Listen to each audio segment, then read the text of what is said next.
The orbital station, Kepler's Promise, hummed with the quiet efficiency of a well-maintained diplomatic outpost. Anna Chen stretched in her quarters, rubbing sleep from her eyes as the artificial dawn cycle began its gradual brightening. Another day of xenobiological surveys awaited her, cataloging the fauna of Theta Carinae IV before the Galactic Council made their final decision on settlement rights. She swung her legs over the edge of her bunk and reached for her boots, standard-issue exploration gear, reinforced composite with magnetic soles for low-gravity work. Her right boot felt heavier than usual. Anna frowned and lifted it. Something shifted inside with a soft thump. Her scientific training kicked in immediately. She set the boot down gently and grabbed her handheld scanner, running it over the leather exterior. The readout made her breath catch. Life signs. Mammalian. Approximately 2 kilograms. Body temperature elevated consistent with deep sleep. "Roma," she whispered into her comm unit. "Get to my quarters. Quietly. We have a situation." Within 3 minutes, her colleague and closest friend on the station appeared at her door. Roma Volkov's perpetually disheveled hair and mismatched sleep clothes suggested she'd dragged him from his own bunk, but his dark eyes were alert, taking in the scene immediately. "Tell me that's not what I think it is," he said, staring at the boot. "Run your own scan if you don't believe me." Roma pulled out his scanner, and his face went pale. "Anna, that's a Cathara cub. Do you understand what you're telling me? Those things grow up to be apex predators. The adults can tear through starship hull plating." "I'm aware of the literature, Roma." The Vrelian delegation nearly had a diplomatic incident when they saw one from 3 kilometers away. They wanted to glass the entire nesting region from orbit. Anna carefully knelt beside her boot, peering inside. 2 luminous eyes blinked up at her from the darkness, vertical pupils dilating in the growing light. The cub was no larger than a terrier, covered in silvery blue fur with darker stripes.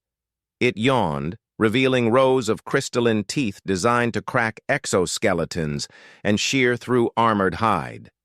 Then it made a sound that could only be described as a chirp. "Oh no," Roma muttered. "Don't you dare." "It's just a baby," Anna said softly. "Look at it. It probably wandered in through the ventilation system." The environmental team said there were gaps in the external grating near the landing bay. "A baby that will grow into 600 kilograms of murder machine. The Vrelians won't just refuse settlement rights, they'll demand we exterminate the entire population as a threat to galactic security." The cub chirped again and began climbing out of the boot with clumsy, oversized paws. It stumbled, landing on its face with a soft oof, then shook itself and looked up at Anna with an expression that could only be interpreted as indignant. Against every protocol, every regulation, every piece of common sense she possessed, Anna reached down and gently scooped the cub into her arms. "You've lost your mind," Roma said, but he didn't move to stop her. The cub immediately curled against her chest, purring with a sound like distant thunder. Its fur was impossibly soft, and it weighed hardly anything despite the scanner reading.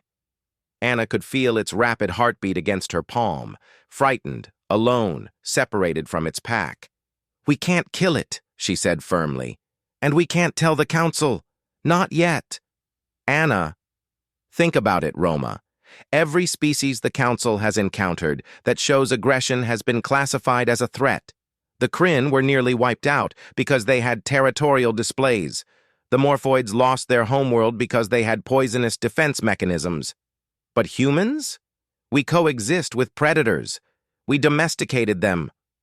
Roma was quiet for a long moment, his analytical mind working through the implications. "You want to prove that Cathara aren't mindless killers. I want to prove that the Council's fear-based approach to predator species is flawed. This cub didn't sneak into my quarters to attack me. It was cold, scared, and looking for shelter. It chose my boot because it smelled like me, like safety. The Vrelians are herbivorous herd creatures. They evolved running from predators. You're asking them to overcome millions of years of instinct. And humans evolved alongside predators. We've kept wolves in our homes for 15,000 years. We cuddle with cats that are perfectly designed killing machines. This is what makes us different, Roma. This is the human advantage.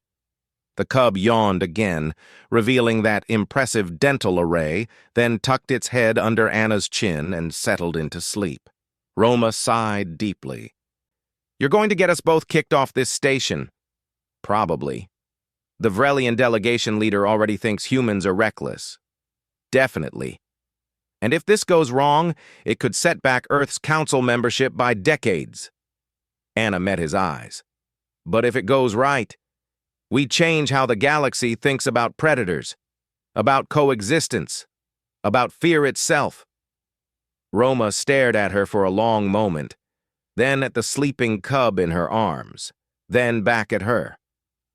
A slow smile spread across his face, the same expression he got when they discovered something extraordinary in their research. You'll need help hiding it during the day.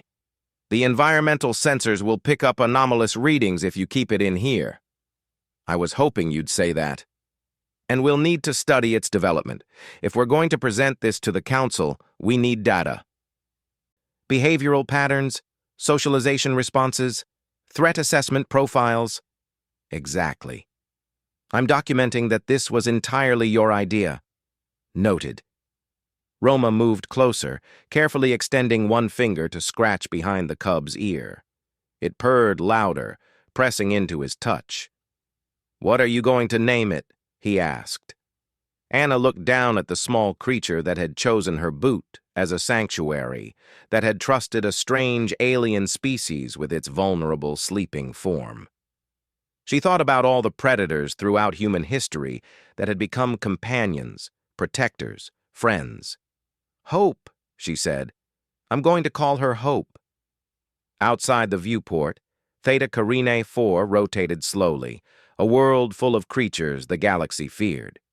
But inside these quarters, a human held a predator cub, and both slept peacefully, a small act of trust that might change everything. The dawn cycle completed its brightening. A new day began, and the galaxy, though it didn't know it yet, was about to learn what humanity had always known, that the line between predator and friend was thinner than fear made it seem, and that sometimes the most dangerous act was simply choosing compassion over caution.